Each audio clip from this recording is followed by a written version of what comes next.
l'incrédulité des croyants. L'incrédulité.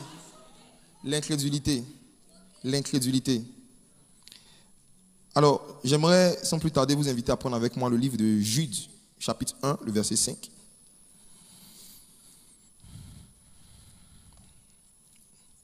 Jude, chapitre 1, le verset 5.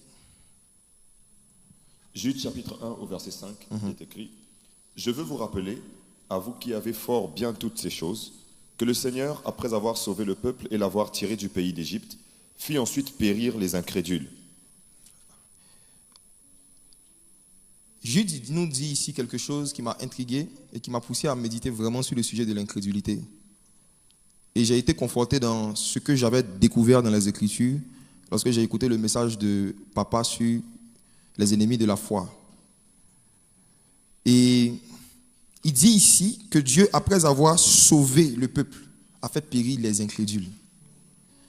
Donc, ça veut dire que on peut être sauvé, mais si après avoir été sauvé, on devient incrédule, qu'on ne se maintient pas dans la foi, on peut périr. Ça veut dire que être sauvé, sorti d'Égypte, sorti du monde, ce n'est même pas la finalité de la marche avec Dieu, ce n'est que le début. Et il y a eu des enfants d'Israël qui malheureusement n'ont pas gardé leur foi après avoir été sauvés. Parce qu'ils ont été baptisés en Moïse, dans la nuée et dans la mer, ils se sont dit certainement que c'était fini. Ils n'ont pas veillé sur leur foi, ils n'ont pas mené le combat de la foi, ils ne se sont pas battus pour garder la foi. Et Dieu a fait périr les incrédules qui ont été sauvés. Donc cela veut dire que les incrédules, selon les Écritures, ce n'est pas uniquement l'ensemble des gens qui ne sont pas encore sauvés. En général, lorsque nous parlons des incrédules, on pense uniquement aux athées. Mais ce matin, je ne veux pas vous parler de l'incrédulité des athées. Je viens de vous parler de notre incrédulité à nous, les sauvés. L'incrédulité des sauvés. Nous qui sommes sauvés, mais qui, à plusieurs reprises, avons démontré à Dieu que nous ne lui faisons pas totalement confiance. Quel est le sort que Dieu nous réserve si, après avoir été sauvés, nous continuons à vivre dans l'incrédulité? Apocalypse 21, versets 7 à 8. Apocalypse 21, versets 7 à 8. Celui qui vaincra héritera ces choses. Je serai son Dieu, et il sera mon fils. Mais pour les lâches, les incrédules, les abominables, les meurtriers, les impudiques, les enchanteurs, les idolâtres et tous les menteurs, leur part sera dans les temps ardents de feu et de soufre, ce qui est la seconde mort. Mes frères, est-ce que vous vous rendez compte que le Seigneur dit qu'il va jeter dans les temps de feu une catégorie de personnes dont les deuxièmes sur la liste sont les incrédules? Est-ce que vous savez que l'incrédulité peut nous fermer la porte du paradis? Est-ce que vous êtes conscients, mes frères et sœurs, que jouer avec son incrédulité ou tolérer son incrédulité peut faire que le Seigneur, à la fin de nos jours, va nous jeter dehors, après tous les services qu'on a fait dans l'église? Il y a une liste qui a été donnée ici, et bizarrement, dans cette liste, on a un des péchés les plus populaires dans l'église, l'impudicité. Mais est-ce que vous avez remarqué que les impudiques ont été cités en 5e position? Les incrédules sont en 2e position. Ça veut dire le jour du jugement où le Seigneur sera en train de jeter les gens en enfer, les incrédules iront en enfer avant les impudiques. Donc, de la même manière que nous ne devons pas jouer avec l'impudicité, on ne doit pas jouer aussi avec l'incrédulité. Il faut qu'on traite ce sujet personnellement dans nos cœurs et dans nos vies. Lisons 2 Corinthiens chapitre 13, verset 5. Examinez-vous vous-même pour savoir si vous êtes dans la foi. Éprouvez-vous vous-même. Ne reconnaissez-vous pas que Jésus-Christ est en vous, à moins peut-être que vous ne soyez réprouvés? Examinez-vous vous-même. Ce message vient pas comme une récitation, mais ça vient comme un examen. Un outil pour qu'on puisse s'examiner nous-mêmes, pour voir si nous sommes dans la foi. Dans une autre version, c'est écrit « Examinez-vous vous-même pour voir si vous êtes encore dans la foi ». Ça veut dire qu'on peut ne plus être dans la foi sans le savoir. On se dit que parce qu'on est dans l'église, on est dans la foi. Je vais en parler ce matin. L'église n'est pas la foi. On se dit que parce que nous sommes dans des départements, dans des familles, on est dans la foi. Les départements ne sont pas la foi. Les familles ne sont pas la foi. On peut se dire que parce que nous sommes dans le service ou dans le ministère, on est forcément dans la foi. Non. Examinez-vous pour voir si vous êtes dans la foi. Comment on s'examine? De façon pratique. On s'examine en comprenant d'abord ce que l'incrédulité n'est pas. L'incrédulité, pour nous qui sommes sauvés, ce n'est pas la négation de l'existence de Dieu. Pour ceux qu'on appelle les athées, quand on parle de leur incrédulité à eux, on fait allusion du fait qu'ils nient l'existence de Dieu et l'existence d'un monde spirituel et de principes spirituels qui est censé gouverner nos vies. Pour nous qui sommes sauvés, l'incrédulité, ce n'est pas le fait qu'on nie que Jésus existe. Ce n'est pas la négation de l'existence de Dieu. Pour nous qui sommes sauvés, l'incrédulité est un manque de foi. Et le manque de foi, c'est quoi? C'est un manque de confiance. Papa l'a dit quand il enseignait, il parlait de la confiance en Dieu. Il disait même que les occultistes, parfois, ont tellement confiance en leur divinité que quand leur divinité leur demande de faire des sacrifices, ils obéissent aveuglement. Parce que même pour être sorcier, il faut avoir la foi. La foi, c'est d'abord la confiance. Et deuxièmement, c'est l'obéissance. La foi, c'est la confiance en Dieu. Et ensuite, cette confiance se manifeste par notre obéissance. Donc, nous démontrons que nous avons confiance en Dieu en lui obéissant aveuglement. Et il se trouve que pour s'examiner, pour savoir si nous sommes dans la foi, il faut que nous fassions clairement la différence entre la croyance et la foi. Il faut qu'on comprenne qu'on peut être un croyant sans être un homme de foi. On peut être une croyante sans être une femme de foi. Or, le Seigneur n'a pas dit « mon juste vivra par la croyance ». Il dit « mon juste vivra par la foi ». Quelle est la différence entre la croyance et la foi? Pour bien comprendre cette différence, il faut que nous puissions regarder un peu la vie chrétienne des démons. Jacques chapitre 2, verset 19. On va voir la différence entre la croyance et la foi. Jacques chapitre 2, verset 19. Tu crois qu'il y a un seul Dieu, tu fais bien. Les démons le croient aussi et ils tremblent. Mes frères, est-ce que vous savez que les démons sont des croyants? Les démons croient que Dieu existe. Ils croient qu'il y a un seul Dieu. Les démons croient. Mais est-ce que les démons sont dans la foi? Je reprends. Les démons croient en Dieu, n'est-ce pas? Mais est-ce que les démons sont dans la foi? Pourquoi? Donc, tu commences à comprendre avec moi que ce n'est pas parce que tu crois en Jésus que tu es dans la foi. Les démons aussi croient. Toi, tu ne trembles même pas. Eux, ils tremblent.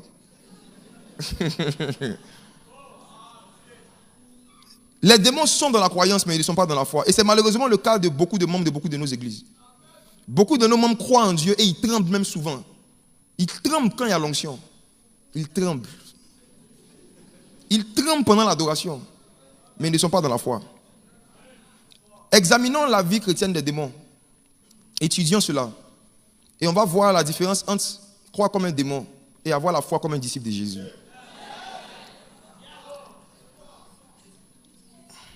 C'est quoi un croyant? Un croyant, c'est premièrement quelqu'un qui croit en l'existence de Dieu.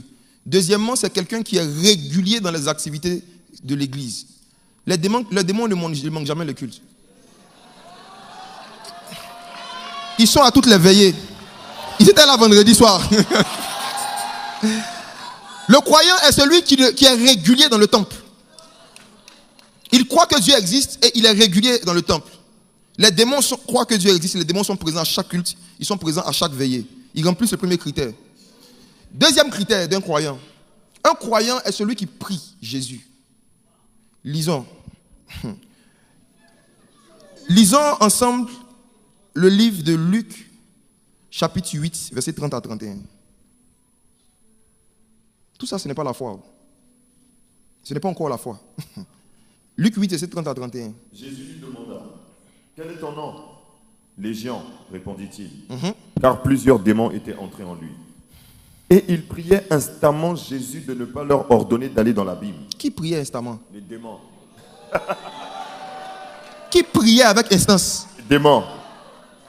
La phrase est quand même forte parce que avant eux, la seule personne dont il avait été dit dans la Bible qui priait avec instance, c'était Élie.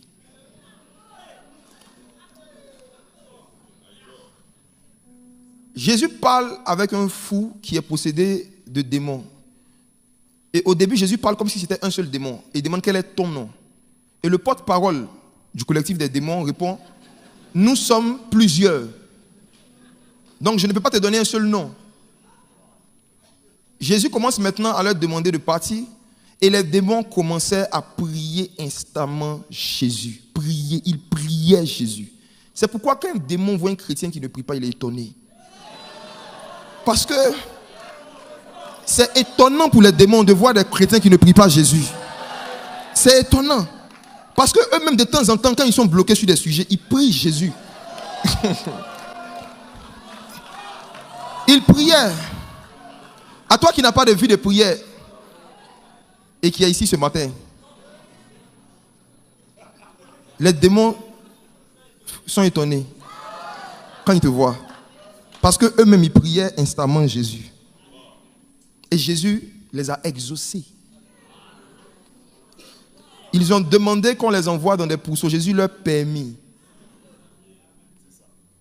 Si Jésus écoute les prières d'un démon, et si Jésus permet des choses aux démons, qu'est-ce qu'il peut faire pour ses disciples? Qu'est-ce que ce Jésus peut faire pour ses disciples? L'incrédulité aussi vient du fait de notre méconnaissance de l'amour de Jésus. Le fait que quand tu es malade, tu demandes la guérison, mais en même temps tu te dis, est-ce que Dieu va me guérir? Ta question même est une offense vis-à-vis de l'amour de Jésus. Comment un Dieu qui a guéri son ennemi, qui voulait le capturer dans le jardin d'Éden qui s'appelait Malchus, un Dieu qui a pris l'oreille de son ennemi qu'on avait arraché et qui a collé, comment un Dieu qui guérit son ennemi ne peut pas guérir son enfant? Le fait de te demander est-ce qu'il va le faire, montre que tu remets en doute sa compassion, son amour et sa bonne volonté de donner une meilleure vie. Donc, les démons croient en Dieu. 1. Les démons sont présents à tous les cultes. 2. 3. Les démons prient. Est-ce que tu sont dans la foi? Est-ce que les démons sont des gens de foi? Donc, tu peux faire tout ça et tu n'es pas dans la foi. Tu peux croire en Dieu, tu peux être présent à tous les cultes, tu peux prier même instamment et tu n'es pas dans la foi. La foi, c'est pas ça encore. Le sujet est sérieux. Le sujet est sérieux. Est-ce que vous vous rappelez que notre Seigneur Jésus prêchait un jour? Il s'est arrêté et c'est comme si, ayant perçu un problème futur, il a dit, lorsque le Fils de l'homme viendra, est-ce qu'il va trouver la foi sur la terre? Donc Jésus a dit de façon indirecte que l'une des choses qui sera rare à l'approche de son avènement, ça sera quoi? La foi. Mais il n'y a jamais eu autant de croyants que dans les générations passées. On a beaucoup de croyants aujourd'hui. Quand on fait les statistiques du nombre de croyants chrétiens qu'il y a dans le monde, on n'a jamais vu ça dans les temps passés. Mais c'est bizarre, c'est comme si plus le nombre d'églises a augmenté, plus le nombre de croyants a augmenté, plus la foi a baissé. Il y a de moins en moins d'hommes de foi, mais il y a de plus en plus de croyants qui croient en Dieu et qui tremblent, qui croient en Dieu et qui sont là chaque dimanche, qui croient en Dieu et qui prient Jésus instamment, mais qui ne sont toujours pas dans la foi. Finalement, la foi, c'est quoi? Il y a deux choses qui font ce qu'on appelle la foi, et on va les vérifier en lisant Jacques chapitre 2 tout à l'heure. C'est d'abord la confiance en Dieu et ensuite l'obéissance. Toute personne qui dit qu'elle fait confiance à Dieu, mais qui ne lui obéit pas, n'a pas la foi. La personne est dans la croyance. Les démons font confiance à Jésus. C'est pourquoi ils savent que Jésus peut leur permettre de rentrer dans des pourceaux. C'est la confiance. Mais ils n'ont pas la foi parce que les démons ne se sanctifient pas. Les démons ne se répandent pas. Les démons ne changent pas de vie. Les démons prient et quand ils finissent de prier, ils vont encore faire du mal. Les démons prient Jésus et quand ils finissent de prier Jésus, ces démons-là commencent encore à s'éloigner de Jésus et à éloigner les gens de Jésus. Il m'est arrivé moi aussi un moment de ma vie chrétienne, lorsque je n'étais pas réellement né de nouveau, d'être toujours présent à l'église, jouer dans le groupe musical, être là chaque dimanche, être dans toutes les activités de la jeunesse. Mais je vivais dans le péché. Je priais beaucoup aussi. Je priais instamment, comme les démons. Je priais beaucoup. Mais une fois que je sortais de l'église, je ne lisais pas la Bible. J'écoutais la musique mondaine. Je consommais de l'alcool, j'étais ivrogne. La pornographie, la masturbation. Je faisais toutes ces choses, mais en même temps, je croyais que Dieu existe. Et je tremblais. J'étais toujours présent au culte. Et je priais avec instance Jésus. Est-ce que ce n'est pas toi aussi ton cas un peu? La foi, ce n'est pas ce que tu fais à l'église, c'est ce que tu fais en dehors de l'église quand personne ne te voit. La foi, ce n'est pas l'ensemble des cantiques que tu chantes, c'est l'ensemble des actes que tu poses. S'il y a confiance, mais qu'il n'y a pas obéissance, on est dans la croyance. La foi se voit par les œuvres. Jacques chapitre 2, verset 14. On va faire une longue lecture. Ça va aider ceux et celles qui n'ont pas eu le temps en semaine de lire la Bible, de pouvoir se rattraper un peu.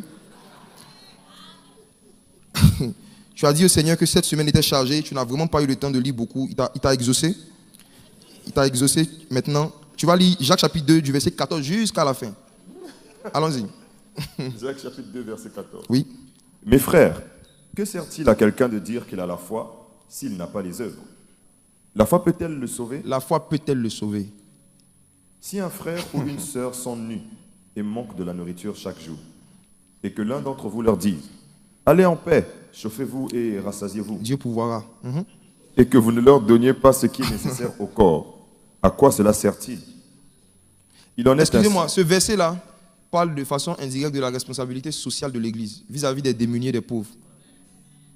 Ce verset parle du fait que les hommes de foi sont ceux qui se soucient de mettre des choses en place pour que les gens ne manquent pas de nourriture et de vêtements. Allons-y. Verset 17. Verset 17. Il en est ainsi de la foi. Si elle n'a pas les œuvres, elle est morte en elle-même. Si elle n'a pas les œuvres, elle est morte en elle-même. Ensuite, Mais quelqu'un dira, toi, tu as la foi, moi, j'ai les œuvres. Montre-moi ta foi sans les œuvres, et moi, je te montrerai la foi par mes œuvres. Verset 19. Tu crois qu'il y a un seul Dieu? Tu fais bien. Les démons le croient aussi, et ils tremblent. Verset 20. Veux-tu savoir, ô homme vain, que la foi sans les œuvres est inutile? inutile. La foi sans les œuvres, c'est comme les armes de tes ennemis. C'est nul et sans effet. Inutile. La foi sans les œuvres est inutile. Mes frères, inutile. Je vous assure, on devient inutile pour le monde. On devient inutile pour la société en tant que chrétien. Lorsqu'on ne peut pas faire des œuvres qui vont régler leurs problèmes concrets, on est inutile. Si on se réunit seulement pour chanter, pour pleurer, pour trembler entre nous, et qu'on ne fait pas des œuvres qui peuvent changer les conditions de vie des gens, on est quoi? Inutile. Allons-y. Verset 21. Abraham, notre père, ne fut-il pas justifié par les œuvres lorsqu'il offrit son fils Isaac sur l'autel? Tu vois que la foi agissait avec ses œuvres, et que par les œuvres la loi fut rendue parfaite. Ainsi s'accomplit ce que dit l'Écriture.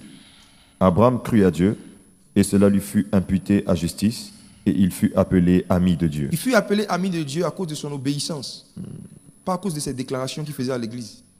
Les amis de Dieu ne sont pas ceux qui disent des choses à Dieu, c'est ceux qui font ce que Dieu leur dit de faire. C'est parce que Abraham a fait ce que Dieu lui a dit de faire. C'est après ça qu'il a été appelé ami de Dieu. C'est après avoir pratiqué les œuvres que Dieu lui a demandé de pratiquer qu'il a été appelé ami de Dieu. Dans notre génération, il y a des cantiques populaires où tout le monde est ami de Dieu. Tout le monde est ami du Saint-Esprit. Tout le monde s'octroie ce titre-là, ami de Dieu, ami du Saint-Esprit, ami de Jésus. Mais si on regarde dans les Écritures, on voit que ce n'est pas un titre que Dieu a donné même à 20 personnes dans la Bible.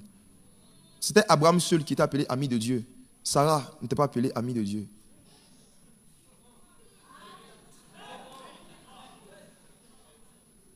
Parce que Dieu ne donne pas son amitié aux gens qui ne lui donnent pas leur foi et leur obéissance.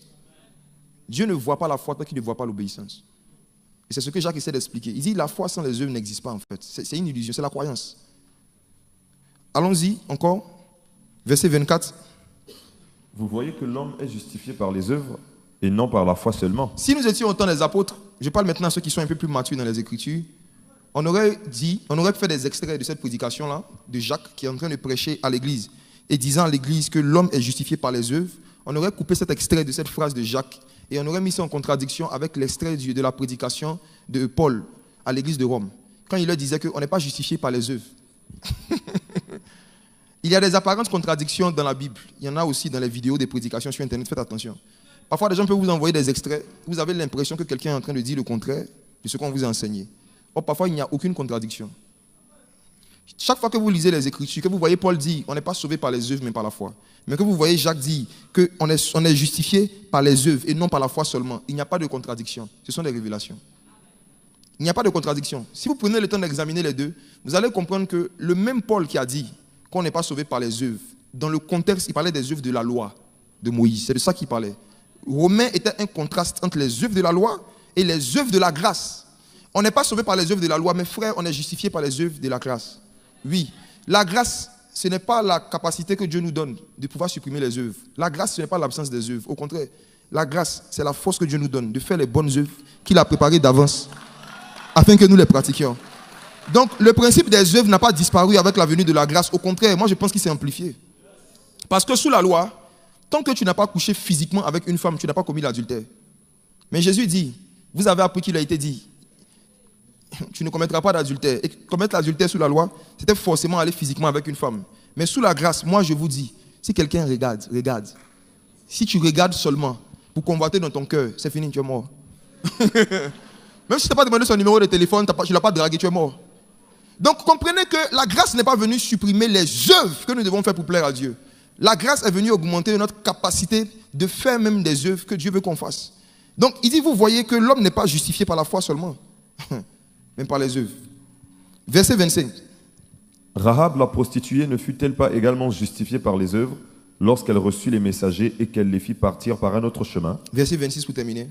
Comme le corps sans âme est mort, de même la foi sans les œuvres est morte. Le corps sans âme, c'est ce qu'on appelle un cadavre. Le corps sans âme, c'est un cadavre. Le corps sans âme, c'est un cadavre. Et il dit de la même manière, toute personne qui a une foi et qui n'a pas certaines œuvres a un cadavre à l'intérieur de lui. Il dit le corps sans âme est mort. La foi sans les œuvres est morte. Et mes frères et sœurs, l'absence d'œuvres dans différents domaines, dans la vie de beaucoup d'enfants de Dieu, montre qu'ils n'ont pas la foi. Mais ils essaient de se convaincre qu'ils croient en Dieu, qu'ils sont des gens de foi, parce qu'ils arrivent à chanter, à prier avec instance.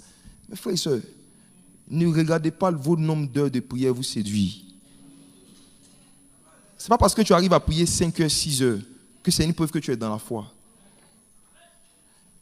Je vais même te montrer le verset d'un groupe de personnes qui s'étaient mis ensemble pour organiser une réunion de prière dans le but de s'éloigner de Jésus. Ok, lisons Luc. Prends avec moi un verset. Il y a des gens qui prient pour s'éloigner de Jésus. Luc. Allons dans Luc chapitre. Bon.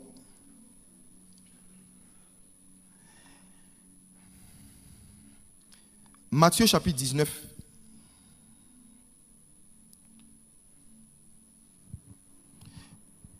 Ce que je vais faire, je vais revenir sur ce point à la fin. Permettez-moi de retourner juste dans l'histoire du fou des Gadara, montrer un seul verset. Luc chapitre 8, on va prendre ça comme ça. Verset 37, juste le verset 37. C'est là qu'on peut afficher ça rapidement. Regardez comment c'est écrit. Hein. On parle toujours des hommes de prière. Luc 8, verset 37. On dit quoi?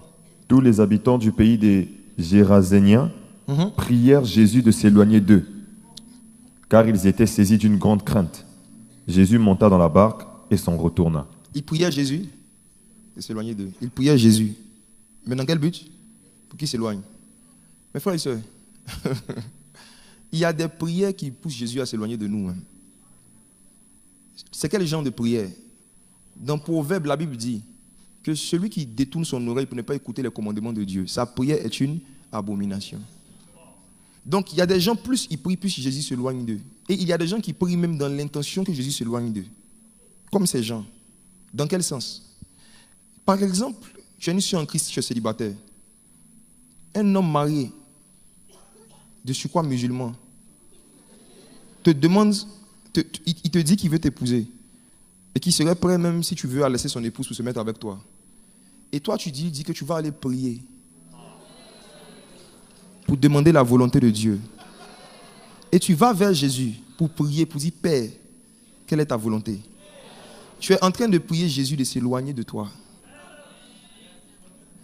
Chaque fois que nous laissons les Écritures et les commandements de Dieu et que nous partons prier pour demander des choses à Dieu que la Bible interdit clairement, on est en train de s'éloigner de Jésus, mais en priant.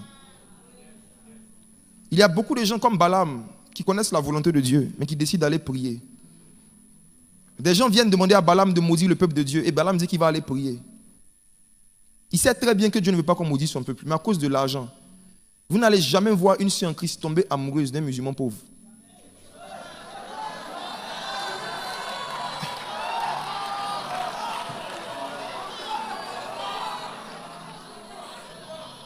Je n'ai pas encore vu en tout cas. Peut-être que ça existe. C'est rare de voir des personnes, que ce soit des frères ou des sœurs, qui veulent faire des dérogations par rapport à la foi pour des personnes qui, socialement parlant, sont moins que. C'est très rare. C'est lorsqu'elle voit un païen riche qu'elle sent qu'elle est évangéliste. Elle doit sauver son âme. Il y a des gens qui ont décidé d'évangéliser des personnes à cause de leurs biens matériels. Et ils vont prier Jésus pour que Jésus leur donne. Vous êtes en train de prier Jésus de s'éloigner de vous. L'apôtre Jean a dit que l'assurance que nous avons, c'est que si nous prions selon sa volonté, il nous exauce. Et sa volonté est contenue dans les Écritures. Ça veut dire qu'avant d'aller prier pour un sujet, il faut d'abord chercher les versets de la Bible qui parlent du sujet pour savoir qu'est-ce que Dieu dit. Qu'est-ce que Dieu dit par rapport au sujet. Et si la volonté de Dieu est claire dans les Écritures, il n'y a pas de prière à faire. Il faut juste obéir à Dieu et on avance. Mais quand les gens ne sont pas dans la foi, ils ne cherchent pas l'obéissance. Ils ne cherchent pas à obéir à Dieu. Ils cherchent juste que Dieu exauce leurs vœux. La particularité des croyants, ce sont des gens en fait qui ont des projets qu'ils viennent présenter à Dieu et ils veulent que Dieu réalise leurs projets. Les hommes de foi demandent à Dieu ses projets et ils se disposent pour obéir au projet de Dieu, exécuter les projets de Dieu sur la terre. Les gens de foi sont morts. Les gens de foi n'ont plus de volonté. Les gens de foi prient pour dire Père, que ta volonté soit faite sur la terre comme au ciel. Les gens qui sont dans la foi sont des personnes qui sont constamment en train de chercher la face de Dieu. Qu'est-ce que Dieu veut? Qu'est-ce que Dieu veut? Et la volonté de Dieu est souvent révélée dans les Écritures. La volonté de Dieu se révèle aussi parfois dans la prière. Quand on jeûne, on prie pour des sujets sur lesquels les Écritures ne se prononcent pas clairement. Les sujets sur lesquels les Écritures se prononcent, il n'y a pas de prière à faire. Il n'y a pas de prière à faire. Je me rappelle il y a quelques années, après un moment d'évangélisation, il y a un jeune homme qui est venu me voir et qui m'a dit « Montre-moi un verset qui dit que fumer c'est un péché. » Est-ce que fumer c'est un péché? Je lui ai dit non, vas-y, continue. Je n'ai pas de verset. Effectivement, il n'y a pas de verset qui dit tu ne fumeras point. Donc continue. C'est ce que moi je lui ai dit, continue. Tu peux continuer, je n'ai pas de verset, tu peux continuer. Il dit non mais parle-moi, réponds-moi, dis-moi. Il dit j'ai entendu dire un jour que le Seigneur a dit que ce n'est pas ce qui rentre dans l'homme qui le souille.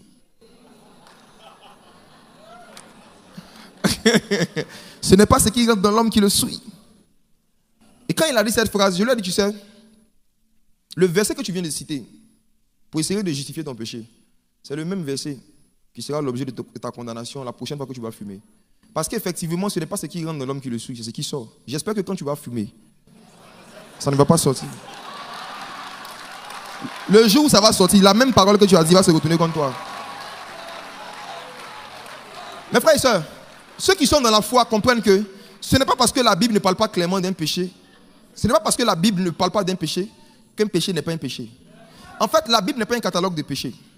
La Bible n'est pas un agenda que Dieu a donné pour lister tout ce qui est péché. La première fois où Dieu est descendu à Sodome et Gomorrhe pour condamner la sodomie, il n'y avait pas de Bible. Et il n'y avait pas de verset qui disait tu ne sodomiseras point. Parce que Dieu a mis dans la conscience de l'homme la morale. La morale est plus grande que les versets. Oui. La conscience, le fait que Adam et Ève ont mangé l'arbre de la connaissance du bien et du mal, il y a un minimum de connaissance sur le bien et le mal qui est en chacun de nous. Sans verset déjà. Le fruit de la connaissance du bien et du mal, on a mis à l'intérieur de chacun de nous un détecteur de ce qui est mal aux yeux de Dieu. Et en général, même quand nous nous convertissons, ce détecteur s'amplifie. Ceux qui ont l'Esprit de Dieu savent que même quand vous n'aviez pas encore fini de lire la Bible en entier, il y a des fois où vous avez posé certains actes, vous vous êtes senti triste à l'intérieur de vous, sans verset biblique. Il y a des fois où vous n'aviez pas de verset, mais vous avez senti le Saint-Esprit attristé à l'intérieur de vous, quand vous avez fait certaines choses. Mais la vérité, c'est que les incrédules ne cherchent pas une solution pour obéir à Dieu, ils cherchent des versets pour continuer ce qu'ils font. Les incrédules, c'est ceux qui sont dans nos églises, les croyants, qui cherchent des versets qui vont les encourager dans des choses qu'ils savent, que leur conscience leur reproche. Ce matin, le Seigneur t'interpelle. Arrête d'essayer de trouver des versets, sinon de chercher des versets pour justifier tes péchés, sinon tu risques d'en trouver, je t'assure. Tu risques d'en trouver. Le Seigneur a dit cherchez, vous trouverez. Si tu cherches bien des versets qui te montrent que tu peux te saouler, tu vas trouver des versets où Jésus changea l'eau en vin. En fait, l'approche même et la compréhension des Écritures est vraiment déterminée soit par l'incrédulité que tu as ou la foi que tu as. Si tu approches les Écritures dans le but de trouver des versets qui vont t'aider à mieux obéir à Dieu, tu vas en trouver. Si tu approches les Écritures dans le but de trouver des versets pour rester dans ta position, tu vas en trouver. C'est dans ce sens que Jean a vu un ange. Dans l'Apocalypse, il dit qu'il a vu un ange qui parcourait le ciel avec un évangile éternel. Et l'ange disait que celui qui se souille davantage. Que celui qui veut se sanctifier davantage. Ça veut dire que dans les derniers jours, il va arriver un moment où on ne va pas insister sur la sanctification. Non.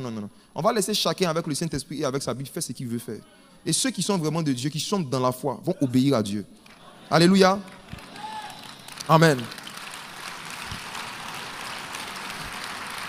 Voici maintenant 3 racines de l'incrédulité qu'il faut combattre dans sa marche avec Christ pour rester dans la foi. 3 sources de l'incrédulité, 3 racines. L'incrédulité, c'est un fruit qui pousse sur un arbre. L'incrédulité n'est que le fruit de certaines choses.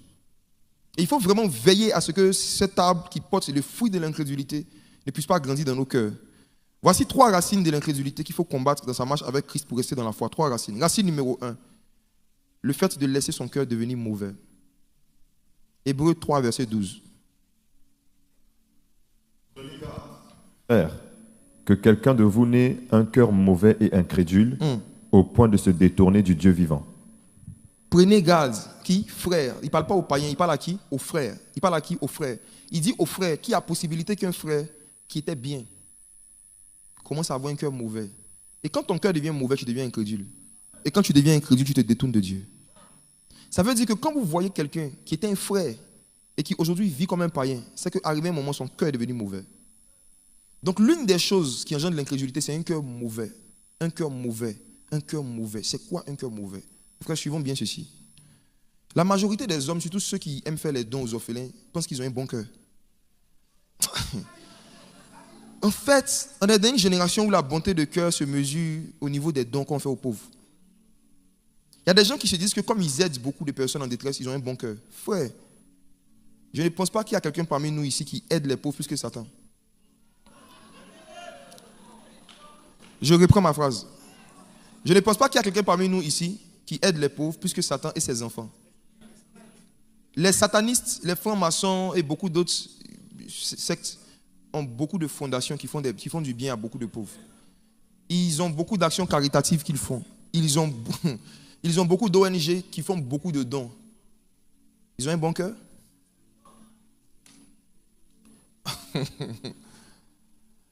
Si vous n'avez pas la même définition que Dieu et que les Écritures de ce qu'on appelle un bon cœur, même quand vous-même vous allez devenir mauvais, vous ne le saurez pas. Vos dons que vous faites aux gens, les aides que vous faites aux gens vont vous séduire. Dans 1 Corinthiens chapitre 13, l'apôtre Paul nous dit que c'est possible que quelqu'un donne tous ses biens aux pauvres, mais qui n'est pas la charité. Paul dit, même si je donne tous mes biens aux pauvres, même si je donne mon corps pour être brûlé, si je n'ai pas la charité, je ne suis rien. Ça veut dire que les dons, ce ne sont pas des actes de charité. Il y a la charité selon le monde social. Voilà, l'amour. Il y a l'amour selon le monde, l'amour social. Mais il y a un type d'amour là, agapé, qui est la preuve que quelqu'un est un enfant de Jésus, qui ne se voit pas par les dons qu'on fait aux pauvres. C'est autre chose. Parce que quelqu'un peut ne pas avoir agapé, mais faire beaucoup de dons, comme on le voit dans le monde. Ce n'est pas là-bas que Dieu nous attend. Ça, on doit le faire par amour du prochain. En fait, ça c'est même, tu vois, même les païens qui ont un mauvais cœur font des dons. Donc toi-même qui ne fais pas de dons, tu es pire que ceux qui ont un mauvais cœur. Oui, oui, oui. Ça veut dire, avec ou sans un mauvais cœur, la morale, la logique, même dans les rapports humains, veut que celui qui a plus, de temps en temps, soulage les autres. Ça, ce n'est pas la foi, c'est la morale. C'est la croyance. Et même des incroyants le font, des athées le font. Ce qui prouve que ce n'est pas la foi. Ce n'est pas ça encore la foi. Là où tu sais que quelqu'un a un bon cœur ou un mauvais cœur, c'est par rapport à ta promptitude à obéir à Dieu et à te repentir. En fait, la marque des enfants de Dieu, c'est la repentance. Quelqu'un qui a un mauvais cœur, c'est quelqu'un qui aime se justifier. Quand Dieu ou quand un aîné ou quand une personne l'interpelle sur une mauvaise attitude, un mauvais comportement, quand tu as un mauvais cœur, tu as toujours des bonnes raisons que tu aimes donner pour lesquelles tu fais les mauvaises choses. Celui qui a le mauvais cœur est quelqu'un qui n'aime pas se remettre en cause et qui ne supporte pas qu'on le remette en cause. Celui qui a un mauvais cœur est quelqu'un qui n'aime pas la réprimande. Celui qui a un mauvais cœur est quelqu'un qui n'aime pas la correction. Celui qui a un mauvais cœur est quelqu'un qui fait tout pour s'entourer de personnes qui ne lui disent jamais qu'il fait quelque chose de mal. Quand tu as un mauvais cœur, tu ne t'entoures que des personnes qui peuvent te dire que de bonnes choses. Celui qui a un mauvais cœur est quelqu'un qui fuit tout ce qui est réprimande, correction et repentance. Le mauvais cœur, ce n'est pas celui qui fait le mal, mais c'est celui qui ne se répand pas du mal. David a péché plus que Saül. Est-ce que vous l'avez déjà remarqué? Ce que David a fait était plus grave que ce que Saül a fait. Mais Saül avait un mauvais cœur, c'est pourquoi Dieu l'a enlevé. J'explique. Dieu dit à Samuel, je vais prendre un homme que je vais mettre pour remplacer Saül. Qu'est-ce que Saül a fait? C'est juste une affaire de mouton. Dieu lui avait dit, va en guerre, tue tous les moutons, les bœufs. Saül a juste décidé de garder quelques viandes pour offrir un sacrifice à Dieu. C'était juste ça. Samuel vient chez lui, Samuel lui dit, mais qu'est-ce que j'entends là? J'entends le bruit des animaux. Il dit, oui, c'est le peuple qui m'a dit de garder une partie des animaux. Si vous lisez bien l'histoire, c'était à cause de cette affaire de viande. Juste ça, hein? Juste pour une affaire de viande. Que Dieu a dit à Samuel que ce gars, je l'ai rejeté. Parce qu'il était désobéissant et il ne se repentait pas. Ce n'était pas sa première désobéissance. Une autre fois, il était en guerre. On avait dit qu'il n'avait pas le droit de faire le sacrifice. C'était seulement le sacrificateur qui devait faire un sacrifice. Mais Saül s'est donné un droit de faire des sacrifices alors qu'il n'en avait pas. Et il ne s'est pas repenti. Là encore, il prend des animaux qu'il n'a pas le droit de prendre. Et au lieu de se repentir, il accuse le peuple. Il dit, c'est le peuple qui m'a dit de garder des viandes pour sacrifier à Dieu. le Seigneur dit par Samuel que ton règne est fini. Et ce qui prouve qu'il ne s'est pas repenti. Waouh. Ça, c'est le cœur de beaucoup de jeunes d'aujourd'hui. Il a déchiré le manteau de son père. Il était prêt à déshabiller Samuel pour se couvrir. Pendant que Samuel était en train de partir, il s'est agrippé à son habit, alors qu'il sait très bien que c'était des choses de couture très fines à l'époque. Il s'est agrippé à cela, il a déchiré son manteau. Juste parce qu'il voulait que Samuel le couvre. Il ne s'est pas repenti devant Dieu, mais il voulait garder sa relation avec Samuel. Sa relation avec Dieu n'était pas le plus important pour Saül. C'est sa relation avec l'homme de Dieu. Et il s'est agrippé à l'homme de Dieu au point de le déshonorer. Parfois, quand vous vous accrochez trop à vos pasteurs, vous les déshonorez. Parfois, vouloir forcément être proche du pasteur va te pousser à le déshabiller.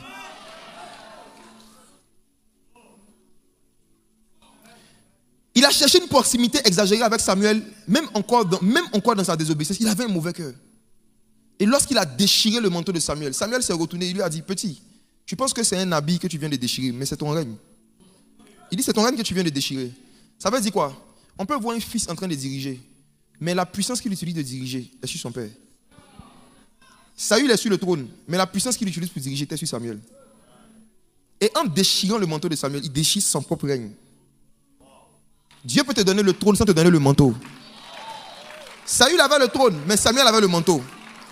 Et en déshonorant son père, il a perdu son influence sur le peuple. Il a perdu son règne. Quand un père vous accorde la grâce d'être dirigeant même d'un département, d'une cellule, d'une église, faites très attention. Faites très attention. Ce n'est pas parce que vous êtes dans la position de dirigeant et qu'il y a des fruits que c'est votre onction, c'est l'onction qui est sur votre vie. Je vais vous dire quelque chose, mes frères et sœurs. Vous qui travaillez dans des églises comme ICC et à qui on confie des charges, peu importe ce que Dieu fait au travers de vous, gardez votre cœur de devenir mauvais au point de croire que c'est votre consécration qui produit les fruits que vous voyez. Si Dieu estimait que votre consécration était à même de produire ce genre de fruits, il allait faire de vous les fondateurs des églises ICC. L'orgueil et la méchanceté viennent quand on commence à faire un lien entre ses œuvres et ses fruits, alors qu'on sait qu'on a été mis là par quelqu'un. Le cœur mauvais ne cite plus les personnes qui lui ont donné l'opportunité de manifester ses talents. Le cœur mauvais cite Jésus, mais il ne cite pas la personne par qui Jésus est passé. Le cœur mauvais préfère honorer Dieu en public, mais il n'honore pas les personnes par qui Dieu est passé.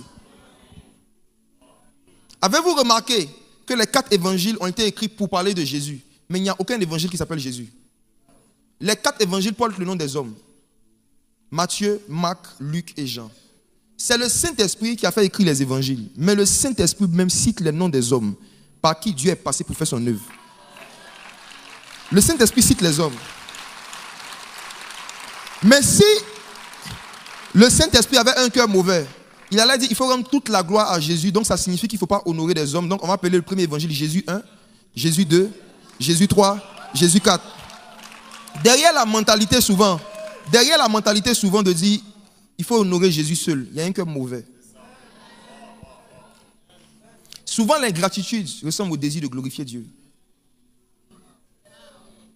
Quand des gens deviennent ingrats et mauvais, ils s'érigent en homme qui doit glorifier Dieu seul et qui est contre l'idolâtrie. Il ne faut pas citer les hommes.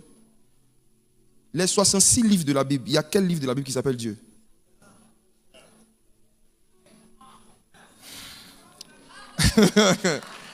Une œuvre. Mes frères et sœurs, qui a inspiré le livre de Ruth? Qui a inspiré les Écritures? Le Saint-Esprit, on est d'accord? Mais est-ce que le livre de Ruth s'appelle Saint-Esprit? Le livre de Ruth s'appelle comment? Ruth. Le Saint-Esprit inspire quelque chose, mais il met le nom d'un homme dessus. Maintenant, toi, un homme te donne une position, tu ne cites pas son nom quand tu es en train de servir. Tu cites le nom de Jésus seul. Jésus te regarde, il est étonné. Parce que même lui, Jésus, mes frères, même lui, Jésus, dans Matthieu chapitre 1, Matthieu chapitre 1 ne commence pas par parler des dons, du ministère et de la consécration de Jésus. Matthieu chapitre 1 cite les noms des hommes par qui Dieu est passé pour que Jésus arrive sur la terre. Donc, vous, dont on ne connaît pas la généalogie, vous qui n'affichez pas vos généalogies spirituelles, vos ministères seront aussi longs que celui de Melchisédek. Melchisédek n'avait ni père, ni mère, ni généalogie. Conséquence, il a fait 24 heures.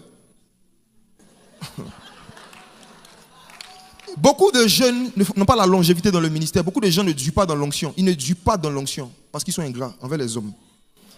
Parfois, quand ils sont blessés par des personnes qui les ont bénis, ils effacent leur généalogie. Et ils ne présentent que Jésus seul.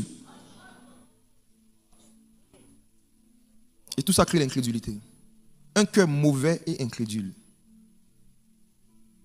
Est-ce que tu es reconnaissant envers les hommes et les femmes par qui Dieu est passé pour t'accorder certaines choses que tu as aujourd'hui, à commencer par ton père et ta mère? Si tu es reconnaissant envers ta mère de ce qu'elle a fait pour toi, pourquoi tu attends seulement la fête des mères et son anniversaire pour lui faire des cadeaux?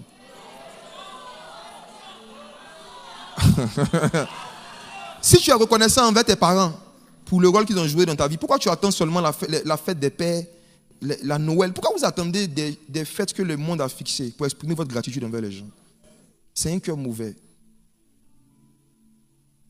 Et quand on devient mauvais, on devient incrédule. Incrédule signifie désobéissant à certains principes du royaume. Quand on devient mauvais, on ne se sent plus obligé d'honorer.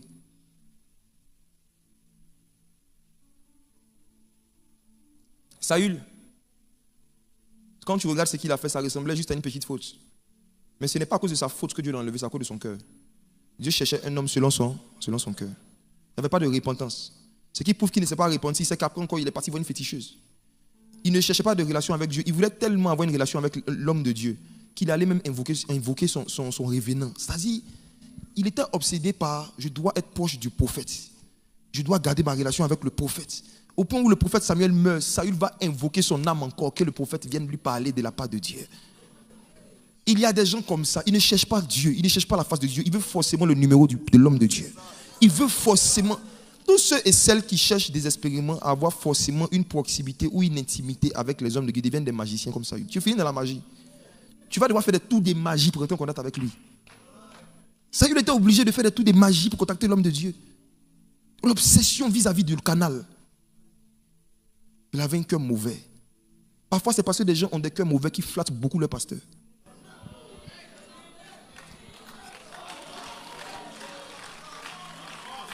Quand des gens ont des cœurs mauvais, ils sont prêts à flatter, encenser, dans l'intention d'avoir une proximité.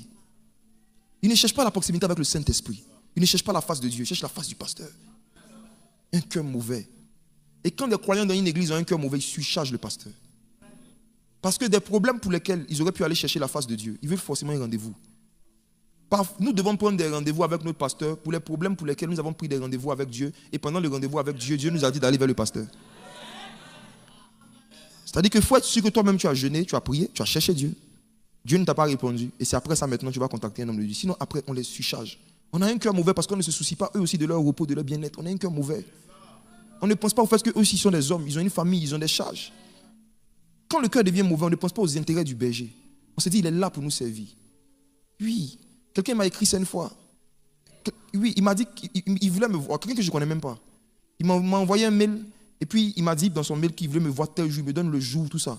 Je lui ai dit, excuse-moi, je ne suis pas disponible dans cette période. Il dit, tu es disponible dans quelle période? Il dit, je ne sais pas. Je vais finir de m'occuper d'abord des membres de l'église que Dieu m'a confié. Dès que je finis, je vais te faire signe.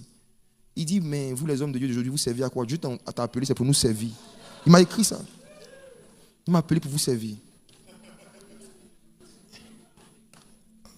Mes frères et sœurs, quand le cœur de quelqu'un devient mauvais, il veut seulement être servi. Il ne pense pas à qu'est-ce que lui-même il peut faire pour soulager la personne qui est en face de lui. Le cœur mauvais. Il dit, veillez à ce que... Il dit, frère, veillez à ce que personne ne vous n'ait un cœur mauvais et incrédule. Quand on devient mauvais, on devient incrédule. Quand tu deviens mauvais, tu ne crois plus que toi-même Dieu peut te révéler à toi. Toi-même Dieu peut te parler. Tu ne crois plus en ça. La culture des consultations prophétiques qui a émergé ces 10 dernières années dans nos églises évangéliques a eu des avantages et des inconvénients. Mais il y a eu plus d'inconvénients que d'avantages. Parce que si on donne aux gens un canal par lequel ils peuvent contacter chaque fois qu'ils le veulent un prophète, ça va créer en eux la paresse de chercher Dieu. Ça va créer la paresse de chercher la face de Dieu. Et ça va finir par créer l'idolâtrie que Saül avait envers Samuel, un cœur mauvais et incrédule. Voici, David, lui, de son côté, qu'est-ce qu'il a fait? On sait, il a pris la femme de son ami, non seulement il a couché avec elle, il a fait tuer son ami, et il a fait tout ce qu'on sait après. Mais quand Dieu est venu l'interpeller dessus, qu'est-ce que David a fait? Il s'est repenti. Il n'a pas attrapé l'habit de Nathan. David n'a pas cherché à s'agripper à Nathan. Non. David s'est humilié devant Dieu. Et c'est pourquoi Dieu l'appelle l'homme selon son cœur. Un homme selon le cœur de Dieu, ce n'est pas un homme qui ne pêche jamais. Ce n'est pas un homme qui ne fait pas d'erreur. Mais c'est un homme qui est prêt à toujours se laisser remettre en cause et à se repentir. Chaque fois que Dieu indexe quelque chose dans sa vie qui n'est pas bien. C'est ça un homme selon le cœur de Dieu. Le cœur de quelqu'un se voit lorsque la personne, on lui fait on rentre en contradiction avec toi. Demandez à ceux et celles dont les vidéos circulent sur les réseaux sociaux. Si tu as quelqu'un qui pleure vite, tu ne peux pas prêcher sur Internet. Si tu as quelqu'un qui ne supporte pas les remarques et les critiques, il faut être un intercesseur des montagnes. Parce que Dieu va permettre souvent que tu tombes sur des commentaires, que tu vois des vidéos sur toi, et puis Dieu regarde ton cœur, ta réaction. Nos ennemis ne mentent toujours pas, parfois ils disent des vérités. Ouais, il y a des choses qu'ils disent parfois qui sont vraies. Il y a des choses que ceux qui sont proches de nous, qui nous aiment, n'osent pas nous dire, que des gens qui nous détestent vont bien nous dire. Donc, Dieu passe par des gens qui nous détestent pour bien nous dire ce qu'on doit savoir pour se perfectionner. Et quand tu as le cœur de Dieu, tu ne prends pas la chose seulement du côté on m'a attaqué. Tu dis que on m'a perfectionné. On m'a perfectionné. Oui. On m'a perfectionné. Mes frères et sœurs, veillez sur votre cœur, que votre cœur ne devienne pas mauvais. Ne vous dites pas que comme je fais des dons, je suis bon. Ok, tu fais des dons, mais comment tu réagis quand on te fait une remarque, en fait, te fait des reproches? Quand Dieu donne un message pour que tu te répandes. Quand on parle d'un sujet où tu sais que tu es dedans, on parle d'un péché, tu sais que tu n'as pas encore coupé avec, et puis tu cries Amen. Tu vois, tu as un cœur mauvais, quoi. On parle de certaines choses, tu sais que je n'ai pas encore bien sorti de ça. Mais pour ne même pas quand on te soupçonne d'être dedans, tu te lèves et puis tu dis Amen. Tout ça, c'est un cœur mauvais.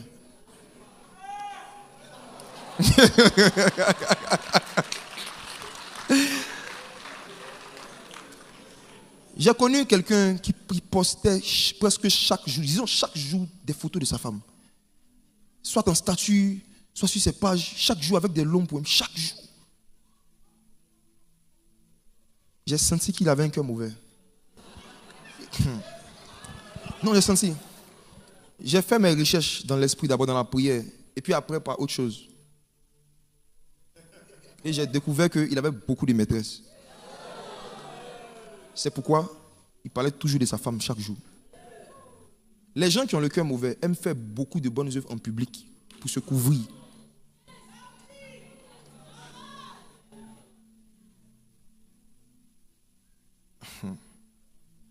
Deuxième source de l'incrédulité, c'est le fait de laisser son cœur s'endurcir, le cœur endurci.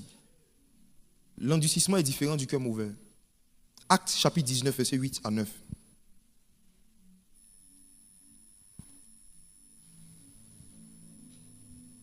Actes 19, versets 8 à 9. Ensuite, Paul entra dans la synagogue où il parla librement. Pendant 3 mois, il discourut sur les choses qui concernent le royaume de Dieu, s'efforçant de persuader ceux qui l'écoutaient. Non, j'ai dit Jean. Je me suis trompé. J'ai dit Actes, désolé, c'est Jean chapitre 20, excusez-moi. Jean chapitre 20, versets 27 à 29.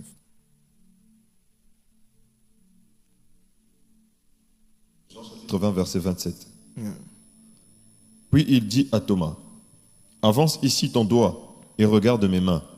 Avance aussi ta main et mets-la dans mon côté et ne sois pas incrédule, mais crois. Ne sois pas incrédule, mais crois. Verset 28. Thomas lui répondit, mon Seigneur et mon Dieu. Jésus lui dit, parce que tu m'as vu, tu as cru. Heureux ceux qui n'ont pas vu et qui ont cru. Amen. Amen. Alors, l'une des sources de l'incrédulité, c'est le manque d'expérience surnaturelle avec Jésus. Quand quelqu'un ne cherche pas, un cœur qui ne cherche pas à avoir des expériences surnaturelles, va tôt ou tard devenir incrédule. Dans l'histoire des apôtres et de la résurrection de Jésus, j'ai toujours cru pendant longtemps que ce que le Seigneur a dit à Thomas était un reproche. Quand il dit heureux ceux qui ont cru sans avoir vu, c'est comme ça qu'on a toujours entendu cela. Maintenant, j'ai fait une étude biblique du contexte dans lequel ils étaient. Le contexte. Quand tu regardes le contexte historique, tu regardes le contexte même émotionnel, psychologique dans lequel les disciples étaient, ils avaient perdu toute force de pouvoir croire que Jésus pouvait ressusciter. Ils avaient perdu la force. Ils ont assisté à la violence que le Messie a subie de Gethsémane jusqu'à Golgotha. Ça les a démoralisés. Nous, on nous raconte l'œuvre de la croix. Eux, ils ont vu le Fils de Dieu être déshabillé. On lui a arraché la barbe. Ils ont vu le niveau de violence, de barbarie, d'humiliation que Jésus a vécu. La violence qu'ils ont vue les a jeté en eux un esprit de peur. Comme papa a dit quand il prêchait sur la peur, il a dit, l'apôtre Yves Cassano a dit que la peur, ce n'est pas une émotion, c'est un esprit. Effectivement, il y a un esprit de peur qui a envahi les apôtres. Pourquoi? Parce qu'ils ont vu la barbarie, la violence qu'on a manifestée envers Jésus. Ils se sont dit, s'ils ont fait ça au Messie, et nous, si on nous attrape, qu'est-ce qu'on va nous faire? Donc, ils n'avaient même plus les moyens de croire quelque chose. Ils cherchaient juste à survivre et à voir comment ils allaient faire pour sortir d'Israël. C'était leur projet. Donc, Jésus n'était pas en colère contre eux à cause de leur incrédulité. Non. Et il y avait un parmi eux qui, malgré que tous les autres avaient commencé à croire, avait encore du mal à croire. Et vous savez, dans l'amour que Jésus a pour ses disciples, il vient au secours de notre incrédulité. Jésus vient au secours de l'incrédulité. Comme cet homme que vous connaissez, qui avait son fils, on va en parler aussi tout à l'heure rapidement, qui avait son fils qui était lunatique. Il faisait semblant de croire, comme toi, jusqu'à ce qu'il soit démasqué et qu'il confesse, oh Seigneur, viens au secours de mon incrédulité. C'est cette honnêteté-là, le fait qu'il était honnête sur le fait que je suis incrédule, c'est là que Jésus l'a aidé. Thomas a été honnête, il a dit clairement que lui, il ne croit pas.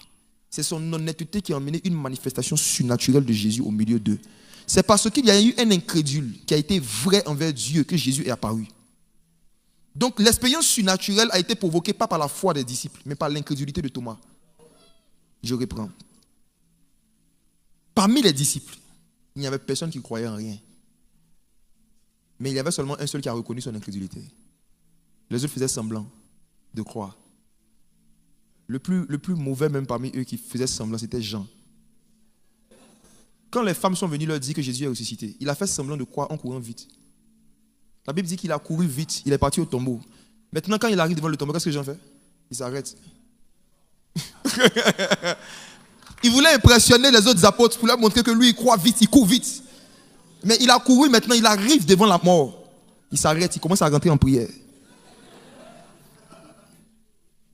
Le seul qui avait la foi et qui a démontré sa foi par ses œuvres, c'était Pierre. C'est qu'il démontrait que tu croyais en la résurrection. Tu devais accepter de prendre le risque de rentrer dans un tombeau et qu'on puisse fermer la pierre derrière toi. Celui qui avait la foi est celui qui a pris le risque de rester pour toujours avec son Jésus dans la tombe. Parce que la pierre en question, quand ils ont regardé, ils ne savaient pas qui a roulé la pierre, on ne voyait personne. C'était risqué. Hein? Si tu regardes regardez le contexte, c'était très risqué, très risqué. Jean a dit, sa foi a des limites. Jean dit, moi au moins, je suis arrivé là, à l'entrée du tombeau, c'est bon, Dieu a vu que j'ai fait des efforts, j'ai couru. Personne parmi eux n'avait la foi, personne. Mais il y a un seul qui a dit clairement que tant qu'il ne voit pas, il ne croit pas. C'est parce qu'il a confessé son incrédulité que Jésus est apparu de façon surnaturelle. Et Jésus est allé vers lui seul pour dire, comme toi tu as été honnête, touche. Ce matin, si tu confesses que tu es incrédule, tu vas toucher à Jésus. Si tu reconnais que tu es incrédule, Jésus va t'aider. Et l'une des façons dont Jésus nous aide, c'est en nous faisant vivre des expériences surnaturelles. Touche, mets ta main, ne sois pas incrédule. Il lui a dit ne sois pas incrédule après qu'il lui a dit touche. Ça veut dire que la méthode pour ne plus être incrédule est de toucher Jésus. Quand tu touches à certaines expériences surnaturelles, tu n'as pas besoin d'écouter un enseignement sur la foi. Quand tu vis certaines expériences surnaturelles, la foi se construit seule. Quand tu touches à certaines réalités de l'onction, la foi devient naturelle. Il dit Thomas, touche. Pour détruire l'incrédulité de Thomas, Jésus n'a pas enseigné 1 heure sur la foi. Pour dire le mot foi vient du mot grec. C'est pas comme ça. Pour détruire... Jésus est pragmatique, hein, les frères. Jésus est très pragmatique. Il est très pragmatique. Tu es incrédule, touche. C'est fini. Il y a des manifestations surnaturelles de la présence du Saint-Esprit et de la puissance du Saint-Esprit dans nos assemblées que Jésus fait juste pour aider les Thomas, c'est tout. Il sait qu'il y a un curieux qui est là, qui dit qu'il ne croit pas aux histoires de prophétie et de guérison. Jésus fait exprès ce jour-là, il guérit quelqu'un. Le monsieur entend le témoignage, il vient de toucher. L'apôtre Jean pouvait dire, toujours Jean, après avoir été guéri de l'incrédulité aussi, a dit dans 1 Jean chapitre 1, ce que nos yeux ont vu, ce que nos mains ont touché, concernant la parole, c'est ce que nous prêchons. Heureux ceux qui ont cru sans avoir vu. Est-ce que ça veut dire que ceux qui ont cru après avoir vu sont malheureux? Bénis sont ceux qui ont cru sans avoir vu. Mais ceux qui ont vu après avoir cru ont 2 fois plus de foi. Si tu as réussi à croire en quelque chose que tu n'as pas vu, tu dois aspirer après à voir cette chose. Parce que lorsque tu vas la voir, ta foi va augmenter. Si tu as réussi à croire en l'onction alors que tu ne l'as pas encore expérimenté, imagine-toi combien ta foi sera quand tu vas expérimenter l'onction. Si tu as cru dans les miracles sans que tu n'aies vu, imagine-toi comment ta foi sera quand tu vas voir. J'ai lu toute mon enfance dans la Bible que Élie pria avec instance pour qu'il ne pleuve point. Je croyais en cela, je croyais que Dieu pouvait le faire. Mais ma première fois où je l'ai vu physiquement, c'était la semaine dernière. Je dis qu'on est quelque part, on est en train de faire une croisade, la pluie tombe devant les... Si vous regardez même dans la vidéo, vous allez voir comment est-ce que la pluie tombait à grosses gouttes. Des grosses gouttes comme ça, il pleuvait. Et puis on prie, et puis la pluie s'arrête sur les champs. On donne la minute, on dit il est telle, la pluie va s'arrêter à telle heure, et ça s'arrête devant tout le monde, devant les caméras. Après une expérience comme ça, ta foi prend une autre dimension. Et vous savez, chaque victoire que Dieu vous donne est dans le but de vous faire grandir dans la foi. C'est pour grandir dans la foi. Heureux ceux qui ont cru sans avoir vu, mais forts seront ceux qui ont vu après avoir cru. Ça fortifie la foi. Donc l'expérience surnaturelle, ce n'est pas pour amuser le peuple de Dieu. C'est pour affermir la foi, c'est pour chasser l'incrédulité. Dieu détruit l'incrédulité par des témoignages. Quand des gens viennent dire, j'étais malade, j'étais guéri. Ce matin, j'écoutais les témoignages qui passaient. Peut-être que pour vous, ce n'est rien. Et mes frères et sœurs, la Samarie ne s'est pas convertie par une prédication. La Samarie s'est convertie par le témoignage d'une Samaritaine. Le Seigneur Jésus-Christ savait que dans certains endroits, un témoignage aura plus d'effet qu'une longue prédication.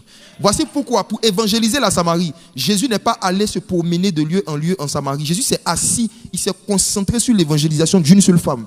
Parce qu'il savait que cette femme était très forte dans les témoignages. Si elle avait un témoignage, toute la Samarie allait venir à Jésus.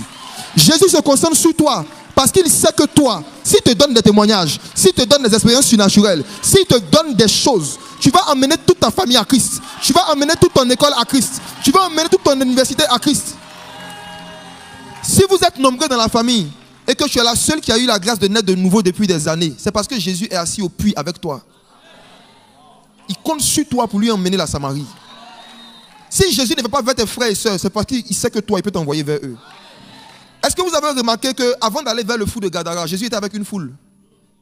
Il était avec une foule, plus de 3000 hommes, sans compter les femmes et les enfants. Il a dit à ses disciples, allons de l'autre bord. Il a laissé la foule pour aller se concentrer sur un seul démoniaque. Jésus a laissé la foule pour aller se concentrer sur un homme qui avait une foule de démons. Il savait que lui, ici, on le délivre. Il y a 10 villes derrière qui vont entendre l'évangile. Dieu insiste sur toi. Le fait que toi, tu dois grandir dans la foi. Tu dois grandir en Christ. Le fait que toi, tu dois grandir dans l'onction. Parce qu'il sait que si toi, tu deviens oint, tu vas lui emmener des foules. Les expériences surnaturelles détruisent l'incrédulité de Thomas. Il y a des gens, on doit venir au secours de leur incrédulité par des expériences surnaturelles. On doit venir au secours de leur incrédulité. Jésus est venu au secours de l'incrédulité de Thomas en apparaissant sans frapper à la porte. Les disciples étaient réunis. Jésus est apparu à cause de Thomas parce qu'il était incrédule. Parce que c'est une incrédulité confessée devient une sincérité. Et la sincérité attire la présence de Jésus. Soyez vrais quand vous venez dans la présence de Dieu. Ne faites pas semblant de croire en des choses que vous ne croyez pas. J'ai déjà dit à un pasteur un jour qui m'a invité. Je lui ai dit, je m'invite pourquoi? Il dit non, pour enseigner, pour prophétiser. Il dit, mais toi-même, tu ne crois pas au prophétique.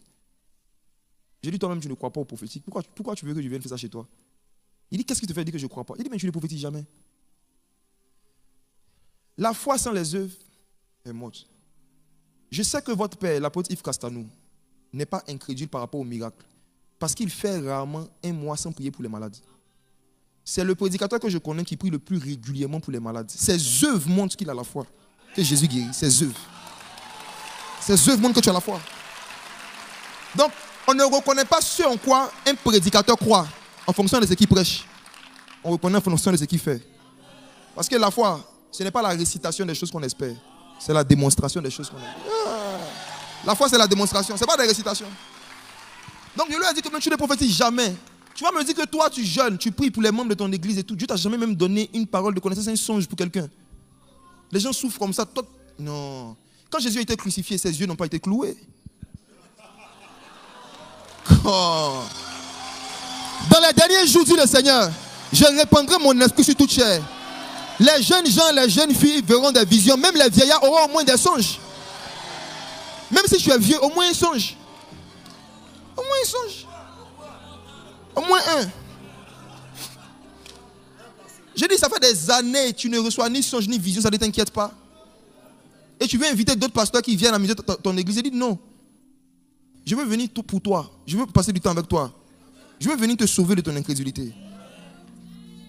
Aider un pasteur à grandir dans l'onction et dans le surnaturel, c'est aider des milliers de personnes. Parce que par lui seul, beaucoup de gens peuvent être touchés. C'est pourquoi Jésus a passé 40 jours avec les prédicateurs après sa résurrection. Il a organisé un camp privé de 40 jours d'enseignement, Actes chapitre 1, où il leur parlait des choses surnaturelles. 40 jours de mystère. Ce qu'ils ont réussi était tellement lourd qu'ils n'ont jamais raconté en détail. 40 jours d'enseignement.